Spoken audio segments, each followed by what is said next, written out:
Hello, hello, hello. Hey. Welcome for another live stream. I know it was a little bit while we were figure out some of the files because we have some videos prepared for something Quite a lot of them, huh? interesting. Yeah.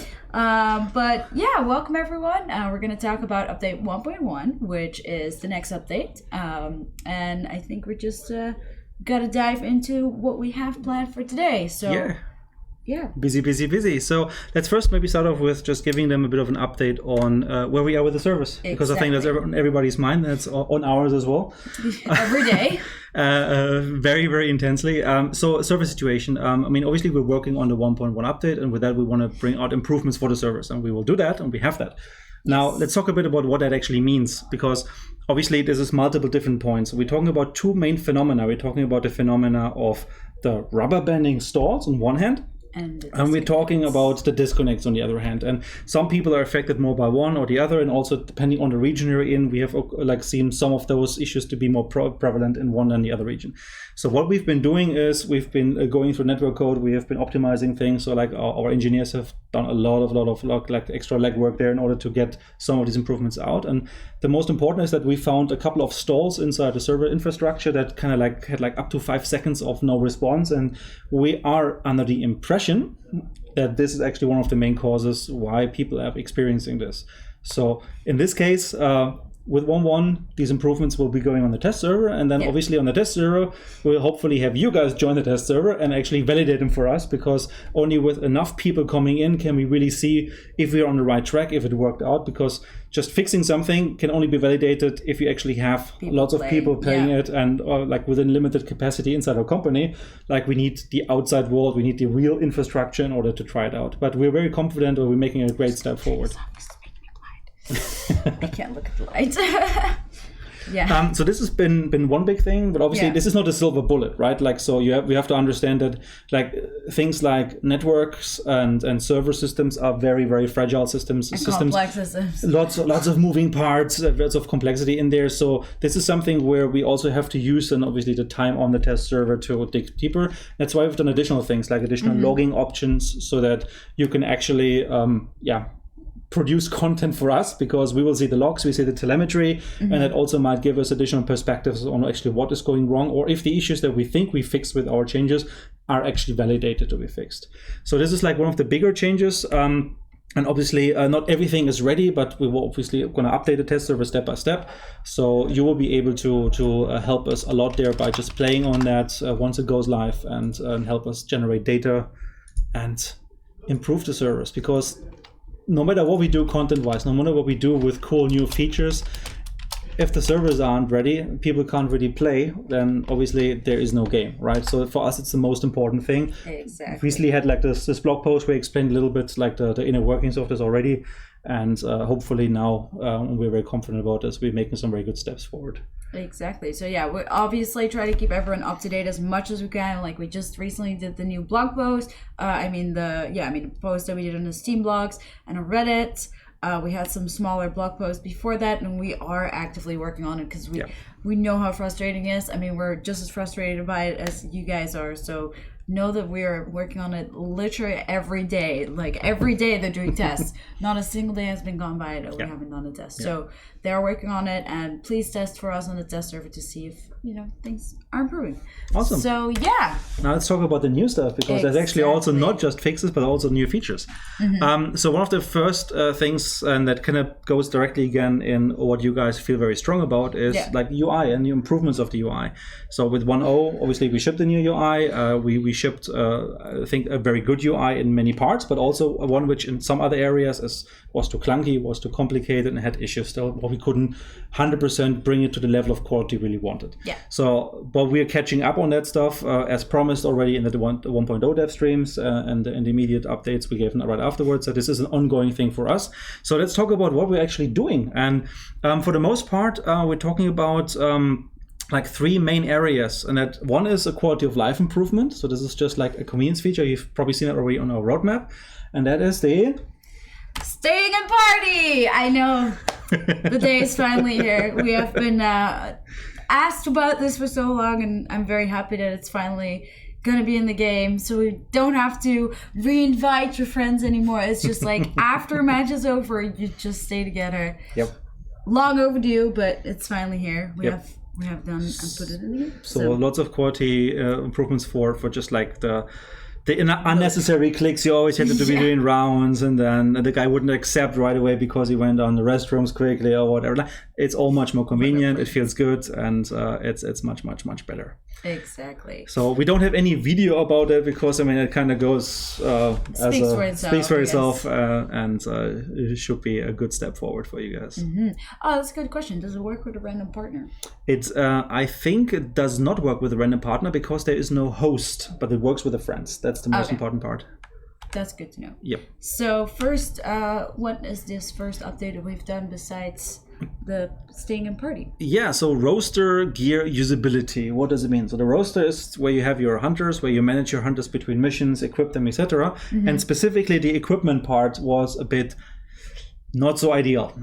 So we've gone in with the UI guys. They've come up with a really cool plan and how to improve the user experience on that stuff. And actually, we've kind of taken almost like a half a step back, but also 2 steps forward at the same time with this. And what we're going to show you ideally probably in a video and then talk over it is our new roster gear selection for hunters in your roster that you equip and restock between missions and just make battle ready. Yeah. So let's have a look at the video. Right. So as you can see, we have a single line list. So not totally unlike what we had originally in our old UI, but still it's a different list. There's different information being displayed. There's a clearer overview. It uses the new art style, and you have a much nicer way of using the filters now, which are also persistent. That's another very big important step. So whatever filter like favorites, or if you want to see specific type of items, that stays between you moving between slots, and just makes the whole thing a lot more usable. So what we hope is that with this step we actually make sure that the features that we intended for these usability improvements, like the filters, are actually being able to be used like that by your guys. Because before, obviously, if the filter doesn't stay persistent, right, the use of the filter is kind of diminished, right? Like you want it to be reliable, you want it to be all the time. And that's something where we're gonna basically show more and more improvements. Want to make sure one more time, or sure? I already seen a lot of people in the stream. Being happy or being unhappy? Noticing something potentially, maybe. I don't know. What could that be? Interesting. What's also important here maybe to look at is the way the stuff is grouped and organized. Like you will see, I'm just not going to pause at a particular point now. I just like pay attention while it runs in the background. That items, especially weapons, are kind of grouped together. So we make sure that you have the main weapon and you have any sorts of like dirtier versions or contraband legendaries kind of grouped, indented a little bit underneath it. So like the whole sorting, the whole way the information is being displayed is just a lot nicer, and should make it much easier for you to just go through the list quickly and just select what you really would like to have there. Exactly. And I mean, this is not done yet. Like, we are still working on improving the UI with little changes bit by bit with every update, hopefully, to get to the sweet spot. Yeah, I think like this is one of the things you do all the time. So that was one of the most important things for us to really like take to the next level and make sure that it actually feels good. Exactly. And now something that was also talked about, the teammate icon transparency. So obviously sometimes people felt that the icon was blocking the vision of things, but now take a look.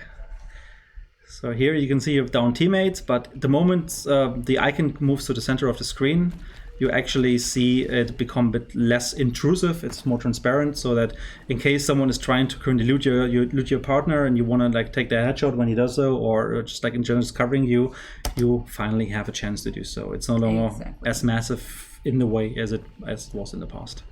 And so if you still want to see where he is, you just like look a little bit to the peripheral and it pops up again, obviously a bit more visible. So the further it goes to the sides, the more visible it becomes. Filthy casuals using gun mode. It's only our mode. And fly mode also. Like I mean, that lake there was just no obstacle whatsoever. So besides UI changes, we also have some world changes. Yes. We have quite some compound changes again.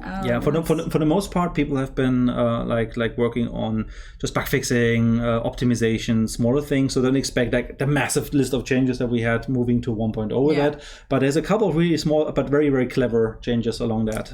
We just have a look at those step by step. So let's start with the first one. So as you can see here, this is Alice Farm. This is Spider Building. From looking from the northwest side on it. Very, very subtle change. Also, one thing, just because all of the screenshots will have that, the lighting change you see here, it is actually not a change. This is just the way it was like captured. So they will look exactly the same. There's no brighter or darker or more green, whatever map. This is really just a recording thing here quickly.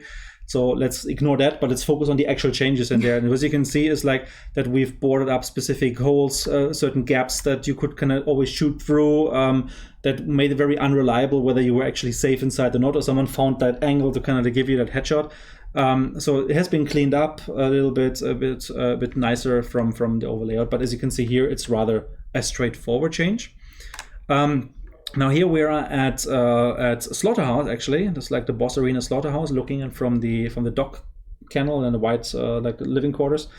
As you can see here, with the new changes, we actually added like a little like firing port there. Yeah, just like circle around it. So you can see like that there's just like things have been cleaned up a little bit. There's more clearer areas communicated where you should be able to peek inside or peek outside, so it doesn't become like scanning for individual holes between wooden planks, which obviously there will still be plentiful there because it's wooden shacks, but there's clearer windows firing like slits ports that players can use and have like a nicer experience with it. As we just explained, these pictures, the graphics stay the same. This is just because the pictures were taken in a different build. Yeah, there's like this muddy hue, like greeny hue, whatever, on top. Like just ignore that. Everything looks like before. Yeah. It's just that the obstacles, like and the buildings and the objects have actually changed.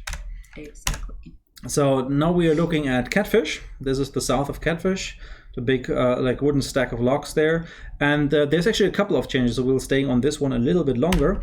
Now, important part here is we've kind of turned these logs from just an immovable like object into an actual similar to like the mill, lumber mill in the north, into something where you can actually go on top and maybe have a chance to peek into the neighboring building, or just at least have some decent sort of a firefighting cover position. Specifically, the south side is kind of very swampy, right? There isn't that much cover, so like this becomes a bit of a like a fortress for people who might be like seeing how they can get inside the main building or waiting for the guys to come out. Exactly, and there is another change. If you look very far in the distance, right over there. Yes. So the rooftop in the back.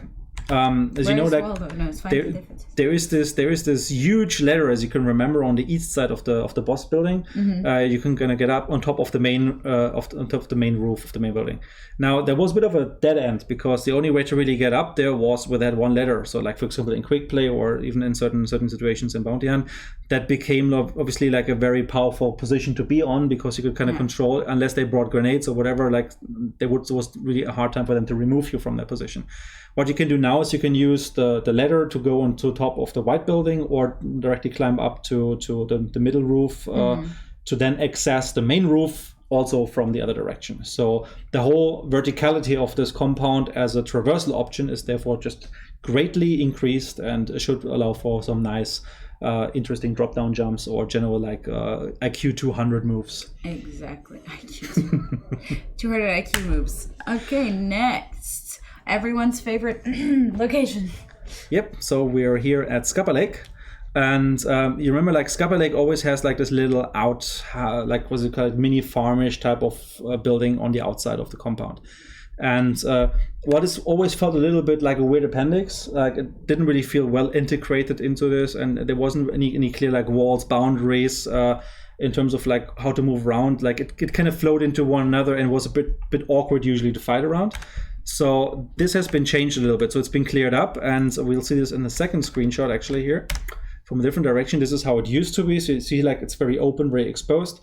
And now there's clearer lines. There's a clearer cover. There's the gate. You have a better rule set of understanding how to move in and out of the space and maybe use this, for example, to attack Scupper Lake, or also like to traverse from here back to Reeker or to any of the exits. So it cleans things up a little bit, makes this place a bit more interesting and meaningful to fight around. And I think it's a good improvement. Yes. Then we have, is this Ironworks? I think it's Ironworks. Yeah. where we are now moving to Lawson Delta. This building here had always had one issue, and that is this big gap in the wall. And the problem wasn't the gap, the problem was how the gap was barricaded. And very often you would like try to maybe sit on the roof on the right or be in the inside and try to take shots at someone on the other end. And very often these shots would just basically disappear against the cover, right? Like you would hit some metal bars or just like some sort of obstacle. It was almost like rolling a dice. Rolling some dice in order to see whether you actually had a chance or not. Now the new version here is just again the same way cleaned up. There's a clear porthole now. There's a clear like firing slit, and if you see someone there, you can shoot through, and actually makes it also a little bit harder from that roof to kind of penetrate into the depth of the room behind it. So you actually inside will have a bit more cover to how to move around, how to position. You don't get just like taken out from this angle you totally didn't have on the radar, and just the whole thing becomes a little bit clearer. Exactly. Unfortunately, there's no test server on Xbox. It is only on PC. But everything that this update had comes to Xbox as well. Yeah, the process for that is I mean, obviously, if you want to release an update on Xbox, you have to go through a certain certification process, bug fixing period, etc.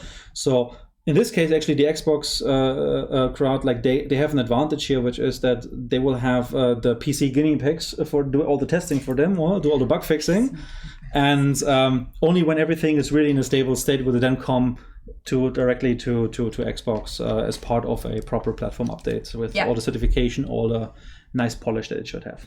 Exactly. And no, we haven't announced a date for PS4 yet. All right, then there's some more here. So this is the 4 comic rooftop, and this is a very, very minor change, but it shows you like as an example of many other smaller changes that are not like documented in this extent that we don't go through here today, but you will find all around the world, all across the places, which is just like small traversal improvements, like being able to move between like certain, like a wall and a tree where before you would kind of get stuck in between, right? Like, or being able to kind of see at the proper height of a fence, like where the slit is, actually see something meaningful rather than just the sky. Like, so the level designers have gone through a lot of the different places and just kind of normalized things, made sure that it becomes a bit more useful and easier to approach. And this one is one of those examples where we just added a small ramp here. So you don't know, I have to actually vault that last step, and possibly at that moment get that headshot from the guy lining up his shot there. You can just walk and run over to the other side. Very, very small, very minor improvement, actually something which across the board actually increases like the life of people quite drastically. Exactly. All right, there's one more change, and that is more of a systemic change, but it's also world related. And that is that we decided to increase the extraction timer from 20 to 30 seconds. There's a very, very big reason for that. And the main reason is that it's very, very hard sometimes to catch up with anyone to making a run for it. For the I think everybody can remember like some sort of a fight where they were basically trying to catch up. They've been hunting that other team who've just had like this couple meters of lead, and they run off and extract. Really. And then like you can just see the extraction vehicle, and that's when they're gone. And obviously that's it's fun. These chases are fun, and that's why we have part of this game to be as it is, right? Like just to have this extraction run be an important element, but it felt like it was sometimes a bit just too fast. It robbed people of a good showdown, and I mean this is the name of the game, and ideally these showdowns happen. So obviously there is still a chance for people to get away, and for the most part I think it doesn't impact people. But what we might see here is that people who are around a boss arena, they have a chance to actually catch up and do some damage before the guys go out, or at least the defenders will have to be extra careful around the extraction, because they have this like 10 additional seconds they need to sit around there so they don't get charged in the meantime. I see a lot of people like, yes, no, yes. This is a fantastic change. No!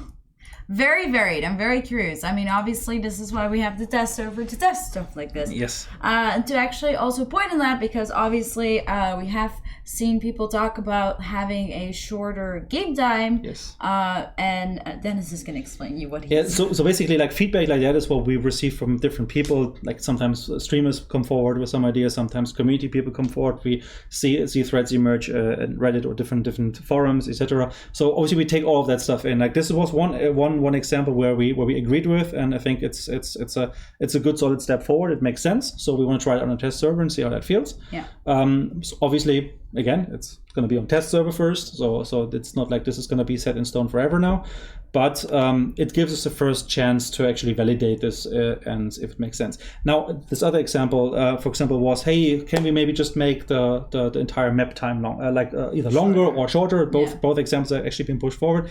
However, in this case, the reason given was mostly, but everybody is camping. I mean, everybody is camping, and we just need to have a shorter time so that we don't camp so long. But we actually disagree with that assessment, because what we believe is that if you would, for example, say the mission would be just half an hour, like 30 minutes or 45 minutes or any other time, it actually reduces the threshold how long people that want to camp would need to wait to get it their way, like to get to the very last minutes where they hope then the other guys are just leaving and trying to get an exit and escalate.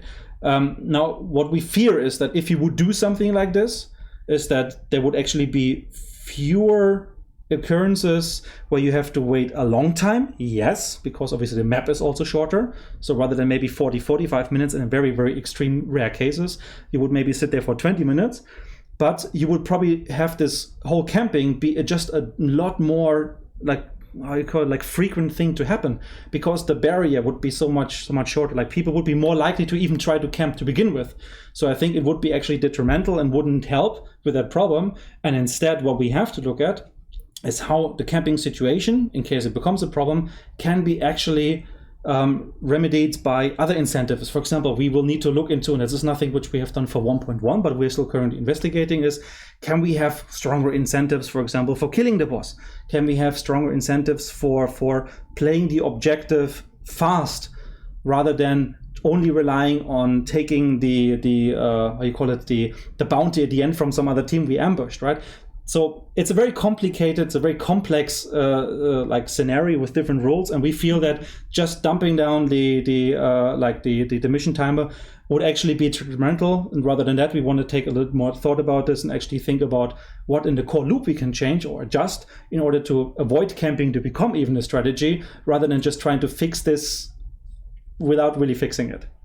So it's important that we get the feedback from you guys, but what we need to obviously to see is that, does it make sense for us in the context of the game? So this is the dialogue that we continuously have with the community. Again, we talk a lot with streamers about it. We talk a lot with community people out there. We have the forums, like we're very active in Reddit when these type of threads come up. So if you have ideas, if you have thoughts, if you think strongly about it in any direction, post it on our social media, post it in the forums, because that's where we can interact with you guys. This is where we can get the feedback. And this is also where we can obviously present our cases, why we like or dislike your ideas, or what we think would be cool core. This has to be a very organic, very communicative process. And I think we've done a very good job in the past as a community dev relationship. And obviously we want to continue doing that moving forward. Exactly. Because obviously sometimes it's really hard, because sometimes the community comes with an idea which in a sense sounds really good, but then in theory it doesn't work as well. So that's why we just have to try a lot of different things. And sometimes, for example, like the camping has been something that has been mentioned by a lot of people. Some people, they don't get bothered at all by it. Some people hate it. Some people think that it ruins the game. But then we tried a lot of things. Like we obviously had the dark side boost, which was a way of countering people and giving more incentive to go for the boss. Yep. And also now with like trying timers. So we are trying a lot of different things. And we just, always try to see if we can take feedback on stuff like that. So Yep. But there is more. Yeah. You can press the button. All right, AI improvements. So also with 1.1, we're doing a couple of smaller AI improvements, like things that have always been bugging us a little bit. Also like fixing a couple of issues. As you know, like around the release of 1.0, we had a problem with the exploits with the water devils that we found too risky to fix last minute. That was like a day or two before our launch. And so the way we dealt with the problem was to just basically drop the XP you get for killing a water devil from 20 to 2. Yes. So that while we couldn't fix or we couldn't guarantee a fix without any side effects, that exploit, at least the exploit didn't give you anything except for when you really wanted to farm for 2 XP like in like every couple of seconds. I mean, you can do that, sure, but maybe you also get killed fishing. Now, what we've done now is that the water devil actually is like respawning slightly different positions, so it becomes harder to kind of like kill them successively. Before that, basically the exploit was they would just come up at the same position over and over. You just like whack-a-mole them, and that was a bit too easy. So now they're back up to 20 XP, and they have a small adjustment again to their behavior. So hopefully that puts an end to this particular issue. Other things we've been doing is, you might have noticed that with the meathead, for example. The meathead sometimes just seemed to become active and aggroed even though there wasn't no one there. And that most of the time was because one of its leeches wandered into fire. And while the little leech burned up, basically he became aggro because that's what he's supposed to do. You kill the leech, he becomes aggressive. Now what we've done is, in order to make it more readable for the player, that if a leech goes into a fire that is in the world, so that doesn't have an owner, like a player having thrown a firebomb, for example, that leech's death will not trigger the meathead. He will just accept that this is that's what leeches do.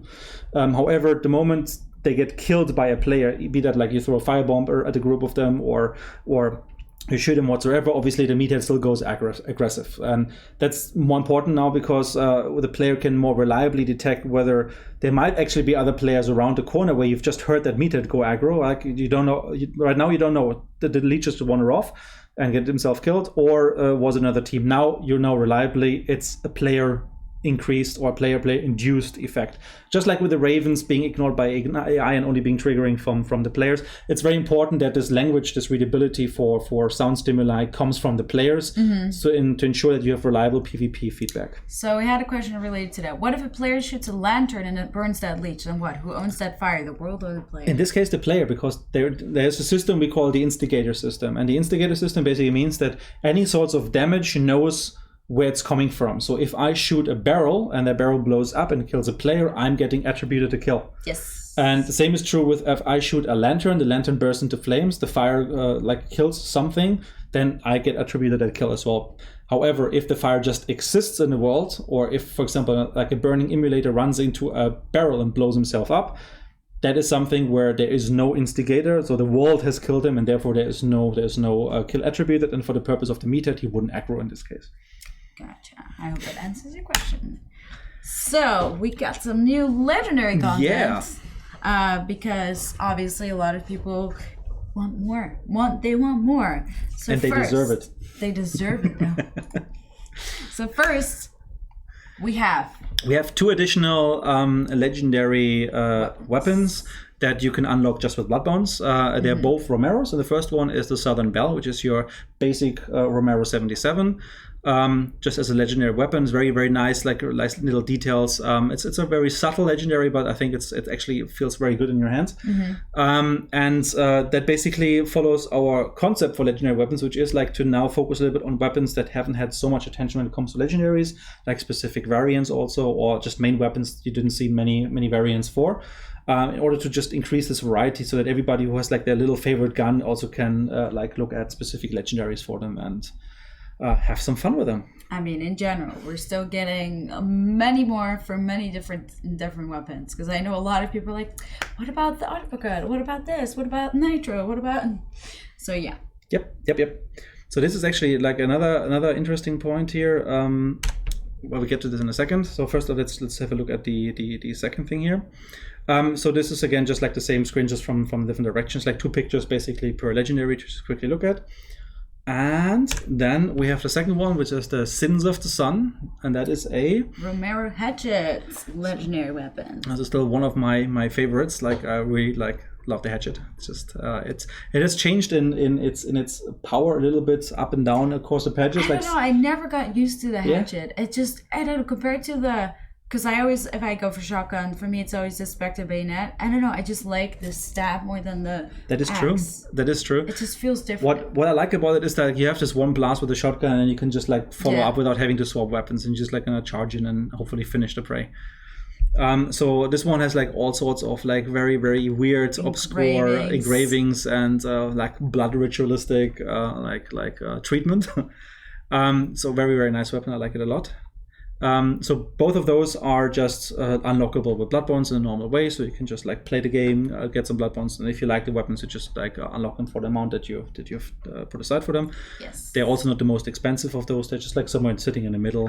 I don't really have the numbers exactly here. I think actually do we maybe? Yeah, actually we do.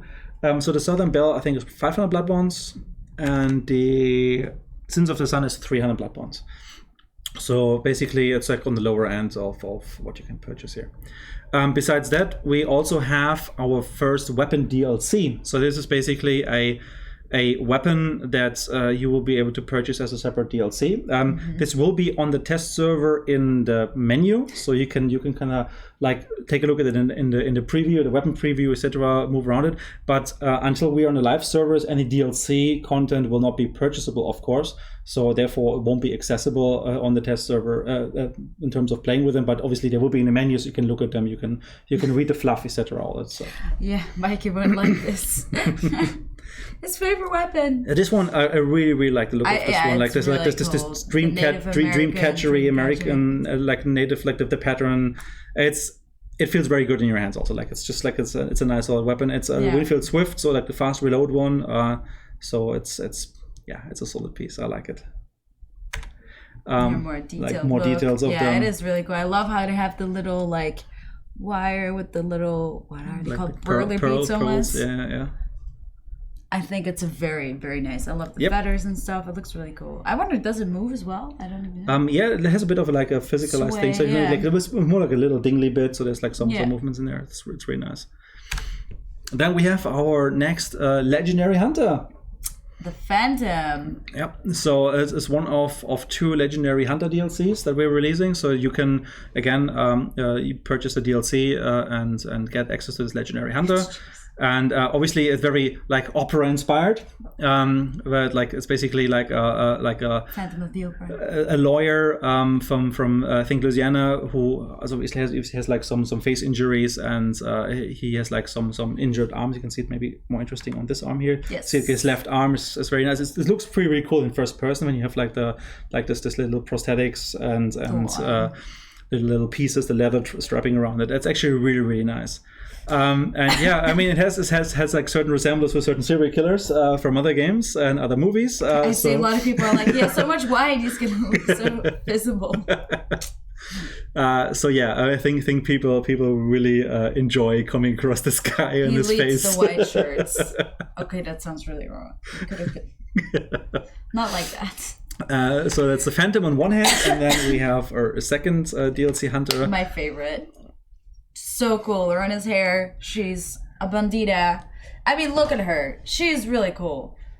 I aspire to be her. I think she looks amazing. Yeah, what's really cool on that model is like, so she has like all of these holsters, like with different revolvers. Obviously, you can't select these; they're just part of the model. But it is really cool. Like she's totally like gunned up, like all different revolvers, and looks really, really nice. Fancy hat. Yep. Yeah, she looks badass. Sporting the rancor here as a legendary weapon. So yeah, these two hunters are really, really nice. I like them a lot. Let's go back to the Phantom quickly and then. Yeah, I mean, for me, the Lorena's hair is my favorite, obviously, but I think the Phantom is really cool too. Yeah, that's a good thing. There's probably a hunter for everybody, and I'll certainly take her into the swarms to kill some other people as well. No, she's Mexican. Yeah, from Mexico. All right, but there's more than just legendaries. We also have some new equipment, a new piece of equipment here. So something you guys might have seen somewhere. Some people might have seen that. I mean, perhaps, maybe I don't know how that happened. Maybe just So maybe you downloaded a fan kit and actually like because you're true fans. Sneaky, So this is a new variant for the Bornheim that we're releasing. It's the Bornheim Match. Now, match in this case, it means like it's kind of like a sportive gun. Like it's, I mean, this is like a civilian market weapon, and like it's more like for like sport shooting, that type of stuff. So this is where the origin of this is. But it features like a slightly longer barrel, and obviously has like a stock so that you can kind of stabilize it. So think of it as a precision plus. It's a little bit more than a precision. It actually also has a bit more accuracy improvements because it's not just the same barrel. That means like the projectile fires a little bit faster. There's more gas it can build up. Therefore, it's more pressure. So the projectile is a little bit faster. I think it's around the speed of a Winfield, like 400 meters a second roughly, rather than a 380-ish, 360 or so. Medium or long? This one is a medium slot weapon. I know a lot of people said that they want more medium weapons, so there we go. So this is basically, I mean, I like this a lot because for me this is like the poor man's dog precision, right? So it's a very affordable medium slot option. I personally switch to the Bornheim because it just has more ammunition, which is just With the nice extra- compared yeah, to the yeah, duels. yeah. Yeah, it just feels a bit fat. If you mess up, they still have some leeway. Yeah, I mean, obviously, like it is not meant to be a long-range weapon, right? I mean, it's a small pistol cartridge that loses power rather Yeah. quickly. But I mean, if you know where to use the Bornheim, like this one is just extending range slightly over that, and just makes it more reliable to like land those headshots on the guy sitting on the roof or wherever that you're trying to take out. So I personally like, for example, pairing this one up with the Spectre Compact. So you have like both the close range option and the 2 medium slots. And then if the hunter has earned his price, maybe I'll switch over to a dodge position or some other weapon like a Mosin Obris or Mace, for example. Yeah, and then we have one more picture of it. But then we have something Yeah, that might have been already that like might visible. have been seen too. And I mean, yeah, people were like kind of like, hey, what is this grenade that we see in the fan kit? And there was like, smoke yeah, grenade why are you and- asking this question? It says smoke grenade right on top of it right now. Haha, but it's actually not correct. It's not a smoke bomb. It's the Choke bomb. yeah. What does it mean? What does it mean? So we said in the beginning, we have quite a number of different videos to showcase how this new versatile piece of equipment can lend in Works. avoiding all the perils the hunters are facing in the Exactly. dangerous because perils. there might have been something that people have been wanting for a long time. Buckets of water, what was it? I don't know, that they could stomp their feet on the floor. Yes. But you can finally stop fire. So basically, why is this a choke bomb? Why is this not a smoke bomb? Before we go too much in detail, that's what we mentioned in a couple of dev streams already. Like producing a proper smoke grenade is quite a technical feat, and it's not easy. Specifically with lingering effects, you want to have occlusion so that like the stuff doesn't just leak out of all houses, etc. And then you want AI to respect it. Like this one is something which we feel actually offers more than just a smoke screen, which is it is basically a gas screen. It's basically releasing a small like agent that has the attribute of producing coughing and choking out fires, and therefore is obviously a hard counter against burning teammates. Yes. But also can be used in many other ways, like for example throwing into building to reveal other players inside choking, or for example like working against certain fire-centric AI. And gives you just like a general way of pushing through fire obstacles. Like if someone threw a firebomb in a corridor, you can just throw this on top, cancel it out, and move on right away. So we expect this to have quite a lot We of have not applications. just one video, we have about like 6 videos. So Yes. I'm sure you're ready. All right, then I would say let's start with the first one. So let's show first what this thing actually is. So let's start easy. Are you ready? Yeah, one sec. I just saw that people were asking for merch. And I mean, we have a merch shop that you can go to. It's right there. Yeah. Buy stuff. Maybe see more soon in a second. All right, so what we have here is the item choke bomb. You throw it. It has a 4-second fuse. You will hear like a hissing little sound. I'm sure you hear that sound. Perfect. So now it has a strong initial effect, and then it has a lingering smaller effect. Now, as you move inside, obviously it produces choking. That doesn't do damage, but it reveals your position and kind of like offsets your aim slightly. So there's a bit of a counter there. As you can see, it is not a smoke screen. It doesn't fully obscure. What it does is it kind of distorts because It's of the gas. when it's super hot outside and you look on the asphalt. Yeah. That's exactly what it looks like. So again, this is a compromise between concealment, so like obscuring, and gameplay elements like being able to like put out fires and use it in a tactical way. So that's the first one, rather straightforward. Now, what does it mean? For example, here, let's throw some fire. All right, so we have a firewall, and throwing this thing inside goes off after a few seconds. Fire goes out. So now in this case, even if I throw this lantern in there, lantern won't detonate because obviously fire goes out. Exactly. That's what it is. It's not a smoke bomb because you see a lot of people like, but this doesn't conceal everything. It's because the function is mainly for putting out the fire. Exactly. All right, so let's show the next one. So as you can see, there is an explosive barrel up there. So let's throw a choke bomb on it. The barrel is covered, no ignition. So again, same thing. You can use it to create safe passages. You can create for example, if there would be an explosive barrier right next to the partner that's down, Yes. they won't have an easy time of blowing it up either. Does it choke bombs? We have a lot of it. Just wait. I need this in real life. How long does it last? So the choke bomb has an initial time of 30 seconds. So obviously you have this wider, bigger explosion initially. And then you have this lingering effect. This is like 3-4 meters across, maybe 5-6, that one lasts for like half a minute, like 30 seconds. And obviously that you can use that also as a bit of an impregnation, like it kind of prevents your friend from being reignited right away. So the moment you throw it and he goes out, they can't just throw another lantern on him and just set him on fire again, kind of canceling the cancel. Actually gives you then time to do something about it. And then let's have a look at the prime example, like the use case.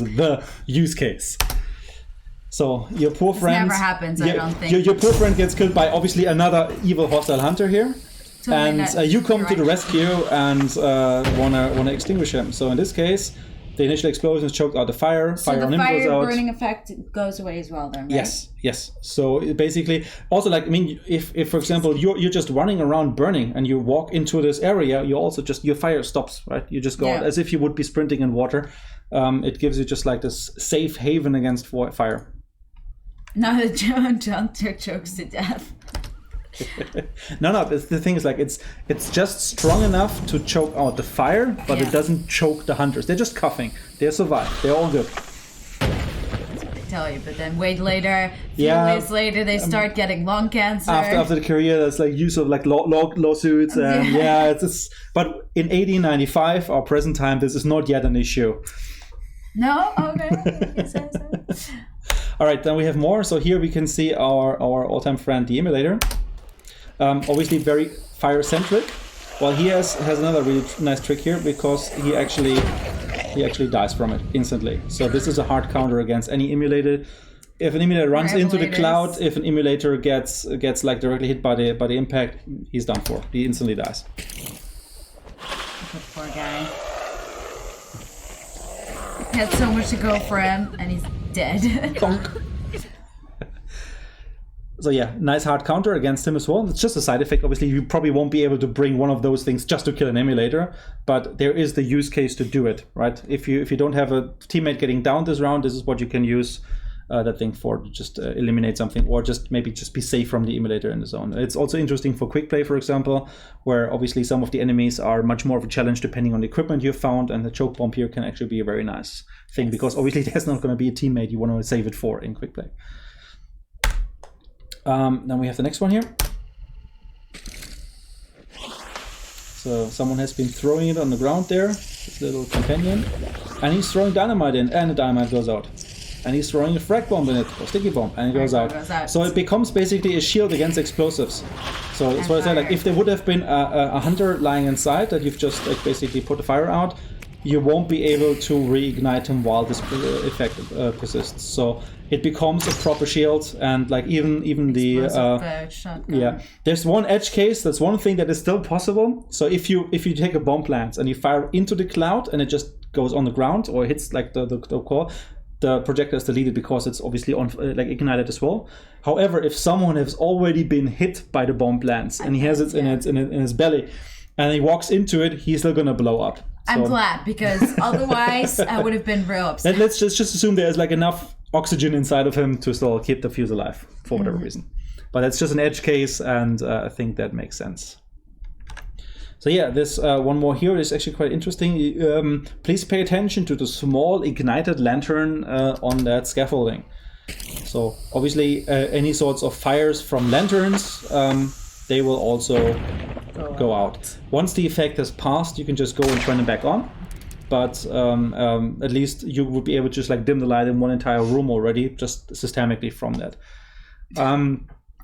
One thing it does not do, that's important to call out here, is, and that's something where we have always been a bit careful how to commit to something like a fire extinguishing grenade, is world fires. So like fires you find in the world pre-placed by level design, like little like stacks of fire somewhere or parts of buildings burning.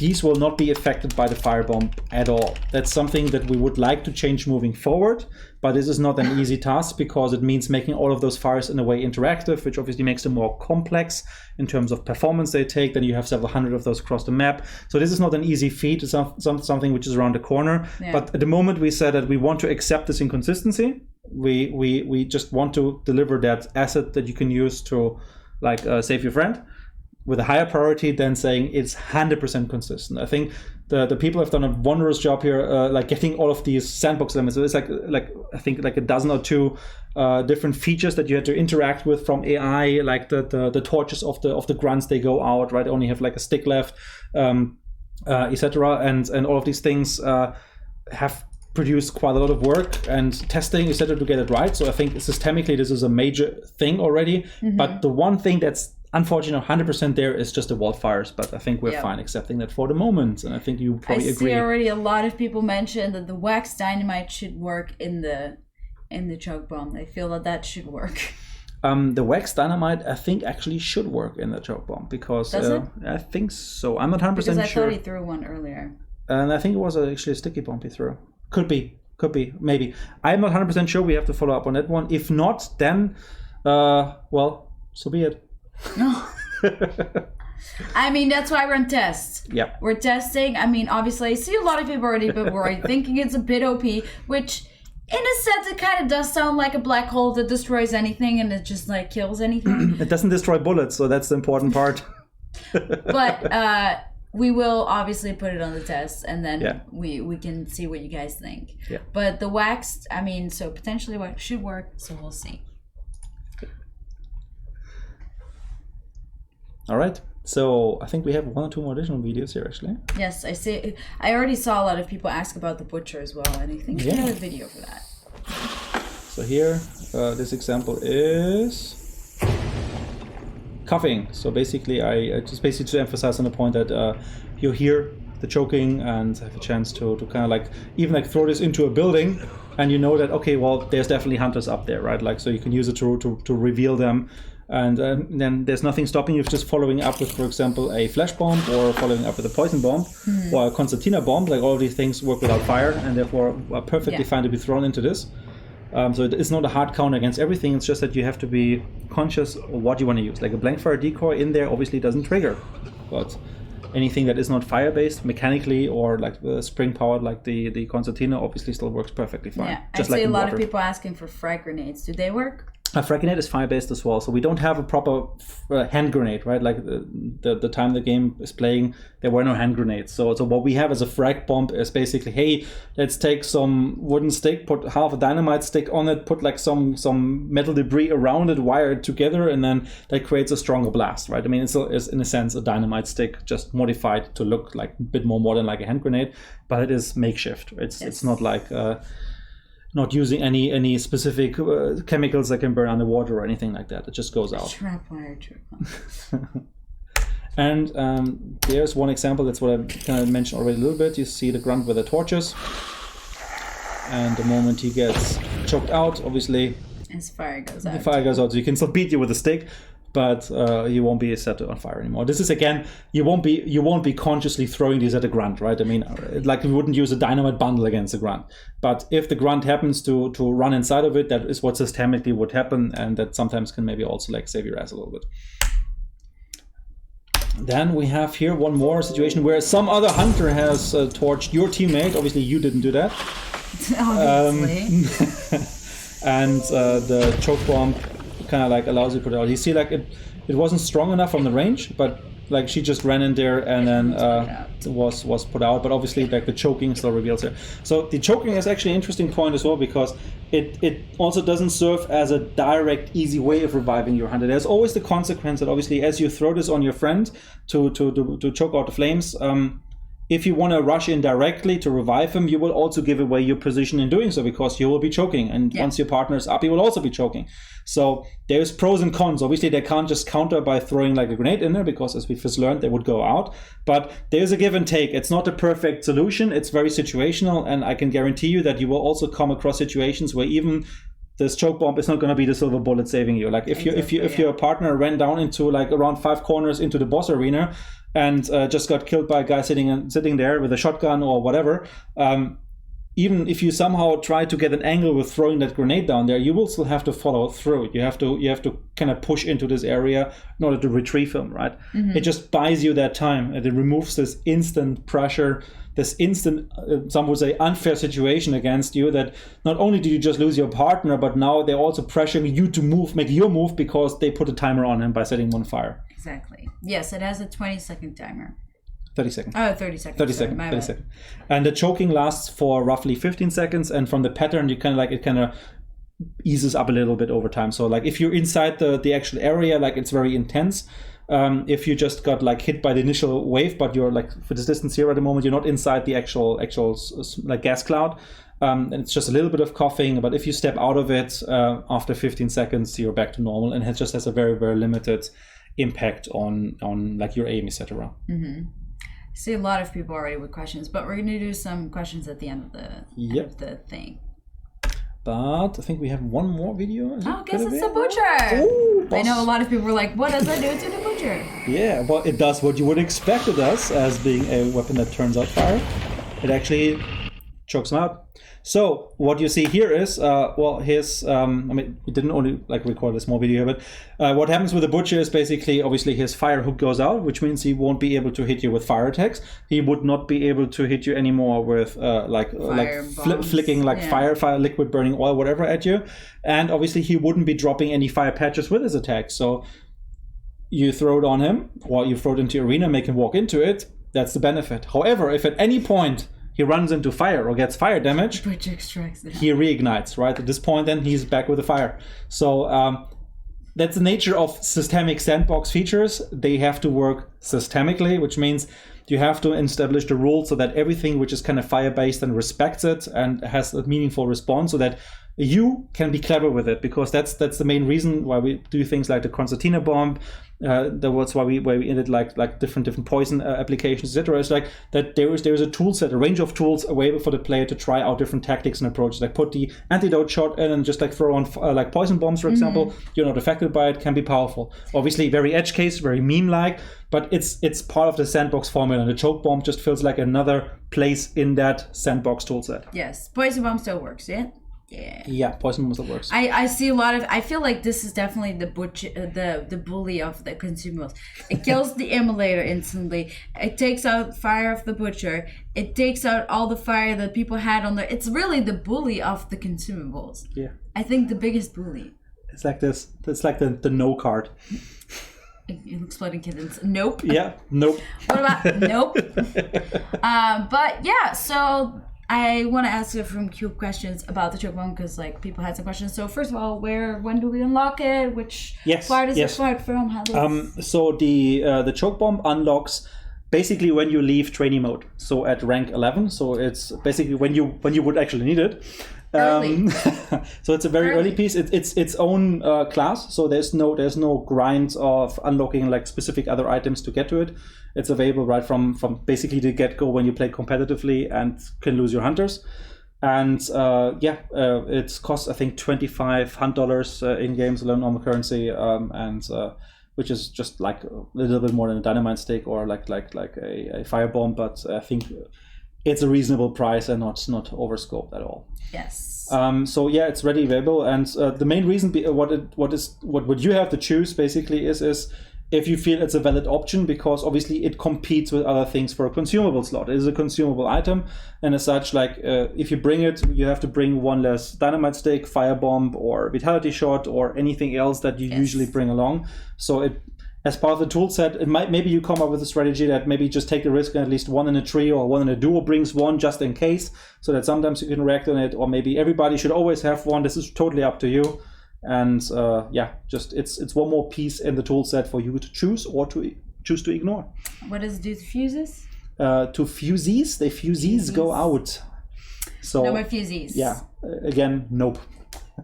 And what about fuses? If something is lit in your hand, you have a fuse. When it's lit in your hand, because then it technically doesn't yet exist in the world, it would still be there. Okay. However, the moment you would throw it and it would be then basically let out in the world, in that space, it instantly goes out again. Okay, yeah. Yeah. What about the lamp? They all go out. So wax dynamite, yeah, should be possible that it works. To be fair, I'm not 100% sure how we resolved it. So best thing is probably to try this on a test server, but we are not sure 100% because on one hand it works in water, so obviously water is protecting it, but then you could argue it still needs oxygen to still burn, right? Yeah. So you can probably find good reasoning for it should be or it should not be possible. The risk I see at the moment is that by allowing it, it would actually kind of like take away from that I run in and I'm safe for a moment. So yes, probably the better option for us would be to say it should not go out, it should go out. It should follow the same rule like all of the other explosives. In order to avoid everybody bringing wax dynamites for that particular purpose and focusing the wax dynamite on the water usage, which was originally designed for. But I think we're still open there. Let's see what people say in terms of like great feedback threads, etc. Feedback to us about it after they've played it on the test server, and then we can still pivot on this a little bit. What we think is the best approach. Exactly. So yeah, do we already know when people can play it? Yeah, I think actually. Let me see. Let's look in the God mode chat. New messages, Loic Raymond. Possibly still today, possibly, but not yet. So let's do some Q&A. Yeah. So also before that, we have merch, sweet merch, and we're getting some new merch soon as well. New different styles. So we got these 3 new designs that I wanted to show you guys. Not today yet. These shirts are not up today, but very soon, like probably next week. But don't feed the hellhounds. Don't shoot the emulator with peace sign. Swamp Party. I hope you guys like them. Can I have a hoodie? Well, I mean, maybe. There's one in the shop? There is one in the shop. I'm wearing a hoodie right now from the shop. You can get that. I'm only wearing a pin today, so I'm not sure if you can see it. No, but the shop is up, and yes, this is a good shop. We have good quality shirts. Everything's in it. It's very, very soft on the inside. Yeah. It's very soft. I actually was wearing another shirt today, but then it was also white, and I spilled it, and I was like, I'm going to wear this right before stream. Yeah. So I don't spill them again, but it's very comfy. So yeah, the merch, and we keep adding new merch, especially, once we're now preparing for the fall season. So, maybe prepare for some beanies in the near future and stuff like that. So definitely keep an eye out. I got the black version of it, like basically with white logo and black. Yeah, I mean, for me, it's more like I wear something other than black if I find something darker. But I mean, I personally would also wear black, but we got this in, and I mean, it's a nice contrast to the background. Like for me, it's basically I'm the floating head on the stream while you actually are physically present. I am there. This is me. Hi, it's me. But yeah, Q&A. I don't have an actual Q&A button, so I'm sorry. We're just gonna look at the cool merch. That's good. That's perfect. If you guys have any questions about 1.1. I mean, keep one thing in mind. There's obviously, alongside all what we've talked about today, there's still plenty of bug fixes, smaller improvements, features. Yes. We have a couple of usability, quality of life things on top of that. Just smaller things. You'll be able to go through that in the changelog once it's live, and then be able to see the full list. Obviously, it's more than always just the highlights that we present in the stream. So, but yeah, it would be kind of like exploding the stream in proportions a little bit if you go through every little point. Because again, we do have the changelog here, and it is... let me see, 1, 2, 3, 4.5 pages. So there is in a very small font. In a very small font. So we've been cheating, but it is actually still a lot of content. Well, no, small font makes that there's more on the page. So like if it's already 4 in a small font, but still we didn't follow the proper way of doing this with the format of the text. Yeah. Okay. Yeah. Let me see. I think the chat is being bugged again. No.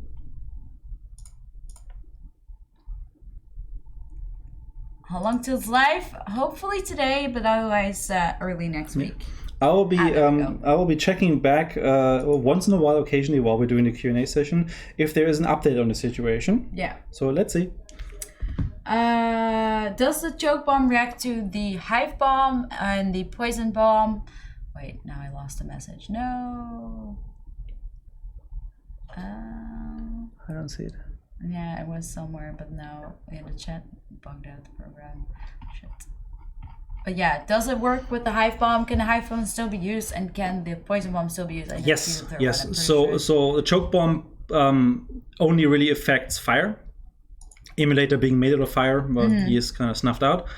But swarms from the hive, or poison bombs, or all of that stuff, or mechanical things like the spring-loaded concertina bomb and traps, they will still work. Obviously, the alert trip mine also obviously gets choked out with this because it's fire-based.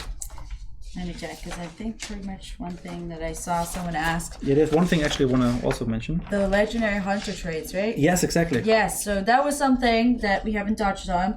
The legendary hunters now... They have a little bit of an improvement on them, but in a way that I think it hopefully makes those half a devil worth of investments in hunt dollars, the 333 that you pay for them, a bit more worthwhile. So first off, they now come with random health chunks. So whenever you recruit them, you might have any combinations of 50s and 25s, like with a normal recruit, right? The last one is obviously always going to be a 50. And also they will come with 3 random traits.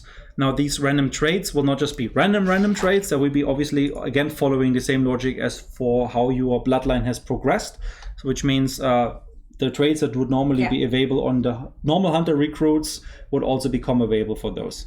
So exactly. You don't know exactly what it will be when you buy them, but at least you do get traits with them, and you do have the random health chunk, so you have a bit more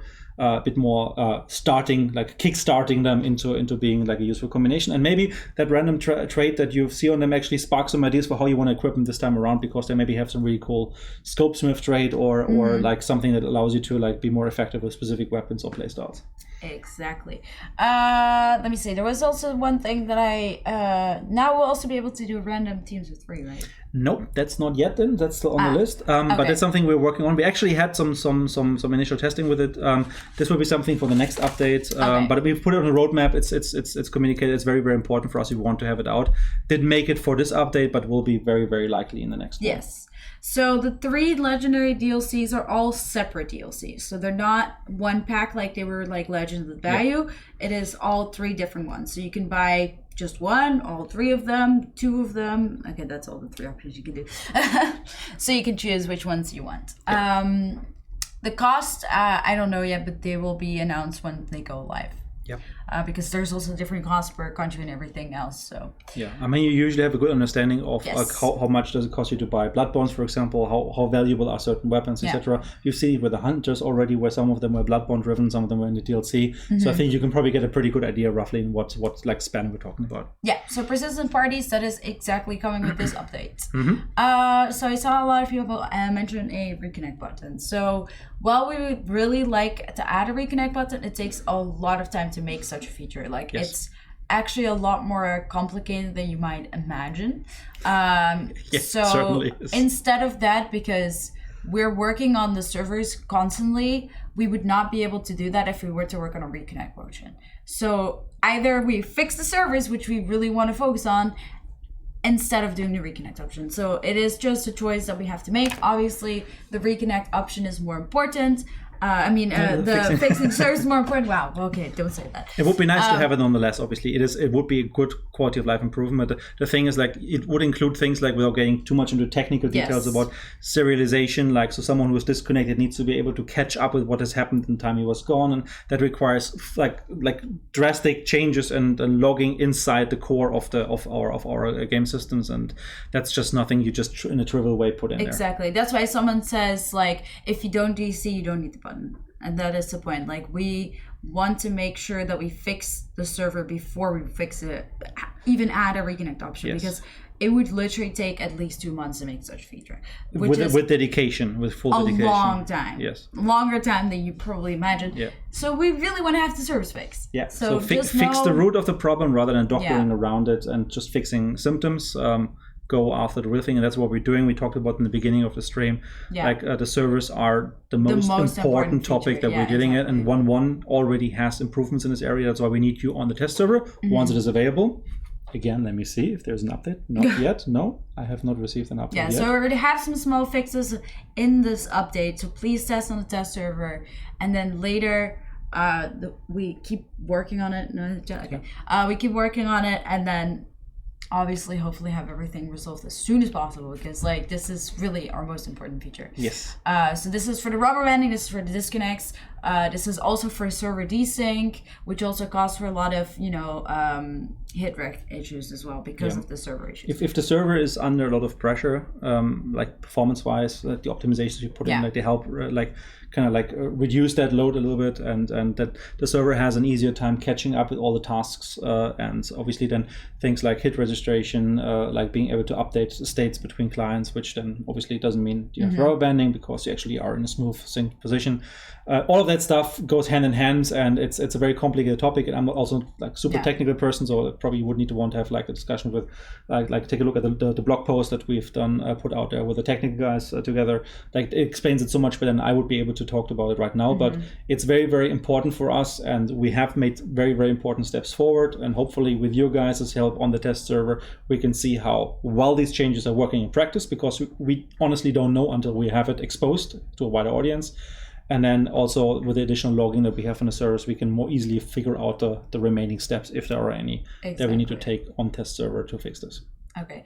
I saw a question if people, if we're ever gonna get an option to equip or like recruit more legendary weapons or hunters at once. So having multiple tools. Yes and no. So there's one problem in the UI, and that's something which with the new changes we've been doing has already been improved somewhat. Is if right now on live you want to buy a legendary weapon, it doesn't tell you really that this weapon is already on a hunter somewhere else. So what happens is the frustration of clicking on it in order to buy it, only to be presented with a pop-up saying, hey, you can't do this right now, this is not possible. That is the frustrating part. Obviously these weapons are still unique, right? So ideally we want to celebrate you kind choose where you put that weapon on. Not everybody should be running around with the same weapon, so it's more of an atmospheric thematical thing. But I think the biggest problem right now is just like the frustration of not knowing when you can use it, when it's free, and all of that. It works actually very well with the hunters, because you see like this is a mission is available. Like you go through the list and you know which one you can recruit. With the weapons, that readability isn't there, and that makes it so frustrating. And once we have that readability in, I think that problem won't be as big as people sometimes think it is. Well, it's more people that are wondering why can they only buy one legendary hunter at a time? Because there's only one bone doctor, and there's only one weapon of a type. So it's basically they're unique. They're one piece of a time. And obviously by accident someone else has made another one. You found it as a contraband. That's possible. So you can have the contraband option. But we want to make sure this is a thematic decision to just like you celebrating that one weapon and not having like mass-produced legendaries. Yeah. Can we reshuffle legendary hunters? That's super confusing to me. No, we cannot at the moment, and we don't have any plans for this at the moment, because you don't even see what you get. With the trade. Gotcha. Yeah. So with the trades and with the health chunks, basically you recruit the hunter and then you're being presented with whatever they have. And then either you have some really cool traits, or maybe you don't have some cool traits, and either you just play with them anyways, or maybe try something out new. Just like with the recruits, where you normally just like play reshuffle and you have 4 options, and sometimes you like all of them, sometimes you like none of them. That's going to be similar with the legendaries. Yeah. Let me see. I see that Archie says check your text, but who did you text? Who did you text? I didn't get text.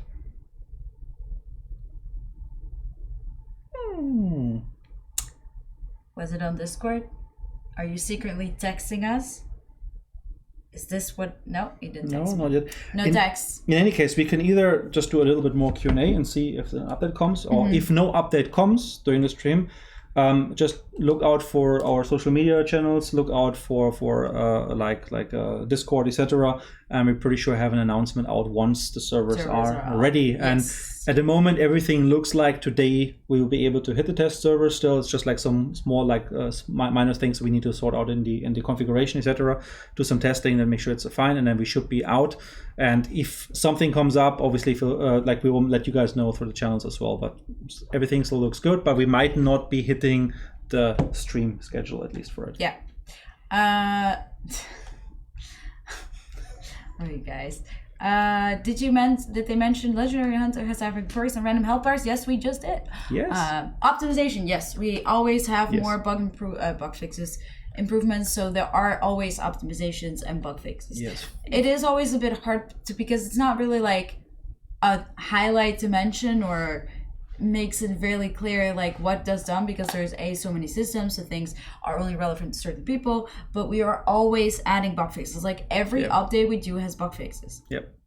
Definitely keep check on an example, for example, when it comes to performance, is like besides the server general improvements what we've done in order to address the issues regarding disconnects and rubber banding. Is also like, for example, the AI load, like how much like CPU load, or just in general like server load the AI takes has been greatly improved. So there are lots of things like going on under the hoods that kind of like helps in very often just small steps here and there, but they kind of add up together to still give you significant improvements. And obviously us also having focused on our Xbox release, like there's lots of optimizations for the console platforms, which have kind of like fed back into the PC branch as well, which means PC is also benefiting from optimizations there. So this goes hand in hand, so that whenever we have optimizations, be that for a specific platform or be it across the board, like eventually it finds its way into all of the different versions of the game. Exactly. I don't think we're getting a left-handed version for the game, but I'm left-handed is my left hand. No, I mean the main reason why this is so hard is because it just duplicates your assets, and like if you then have to have both left and right animations in memory, etc., like it can quickly completely spiral out of control, because like a weapon can have hundreds of animations, and like you can just add it up. Even if an animation on its own is not very, very large, like just having thousands and hundred thousands of them in memory is going to be an issue. So obviously that's not around the corner for anyone. Oh, I see. Oh, he has mentioned me too. Oh, let's see. No, did he? No, it was on the comms. Also, I see Archie says, "Nice hoodie, can I has?" Secretly messaging me. Okay, so I don't think you will fit. I mean, to be fair, you're just no update then right now in the stream, but keep an eye out for our community messaging in different channels, and then hopefully we can open the gates soon, and if not, we'll open them a little bit later. Exactly.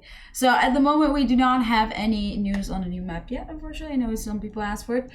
For Halloween, just keep your eyes open what you see in the game. But he is a small boy. No joke, he's a small boy.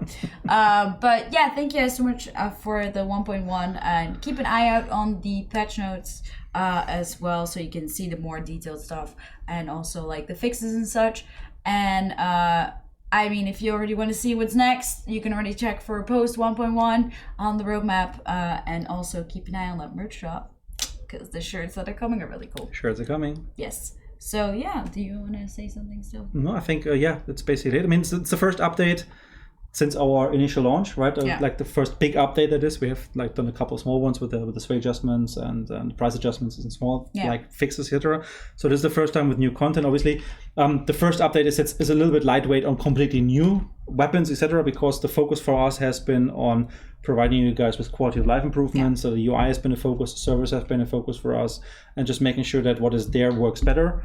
And then obviously filling in a little bit of additional content here and there. I think the choke bomb is a fan favorite, like already, like something that people have really been requesting as a feature, and we're very happy that we are able to just like give something to the community that hopefully like gives new tactics, new gameplay options, or maybe just even if it's just reduces frustration for some people. I mean, that's always a great thing. I still see people. What about the purple syringe and fan kit? We know nothing. Okay, thank you guys so much for watching. We'll see you guys next time. Ciao.